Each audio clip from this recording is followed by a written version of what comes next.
C'è un patrimonio culturale che è fisico ed è fatto di monumenti, edifici, opere d'arte, ma c'è anche un patrimonio culturale che appartiene a tutti noi ed è immateriale ed è quello fatto di storie e leggende. Ebbene, tante di queste leggende importanti per la storia svizzera si sono sviluppate proprio attorno a questo lago, il lago dei Quattro Cantoni. Noi ci troviamo qui sul lago dei Quattro Cantoni, precisamente sul lago di Uri.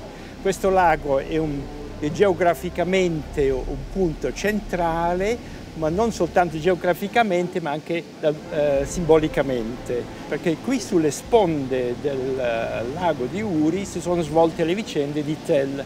Inoltre è stata fondata la Svizzera sul Grütli.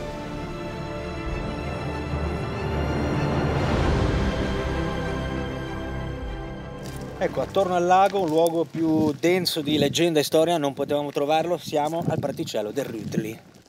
Questo praticello molto importante e anche mitico perché qui è stato giurato, c'è il luogo del giuramento dei tre cantoni.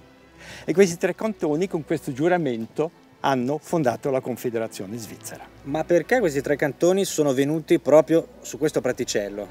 Questo praticello è confinante con i tre cantoni. Inoltre, dal suo luogo siamo sotto una parete rocciosa, sotto c'è il lago, dunque avvicinarsi e venire qui era un po' difficile. Un posto segreto. Certo, molto segreto anche dalle autorità. Nessuno sapeva che esistesse questo prato. Qui a destra c'è la cappella di Guglielmo Tell e qui, secondo la leggenda, Tell si è salvato con il salto dalla barca di Gessler.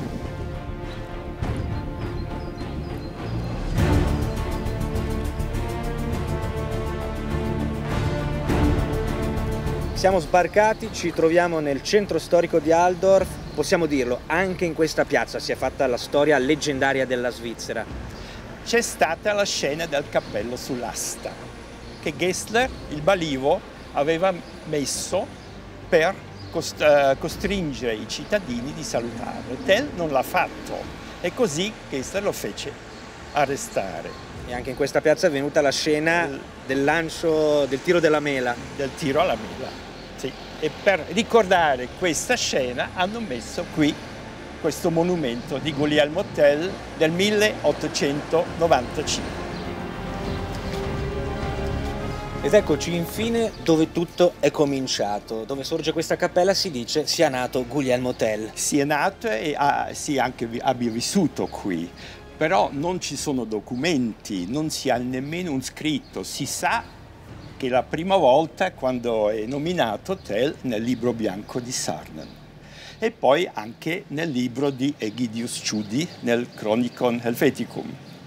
Però c'è una differenza di 170 anni, dunque c'è una tramandazione da bocca a bocca, non si sa. Quindi Guglielmo Tell rimane una leggenda, un mito che però nasconde una realtà. E quello che è anche interessante sapere è che Guglielmo Tell è stato poi dopo esportato dai mercenari verso la Francia. E lì cosa è nato? Rossini, l'opera Guglielmo Tell. C'è stata anche un'opera teatrale e poi è ritornato tutto in Svizzera.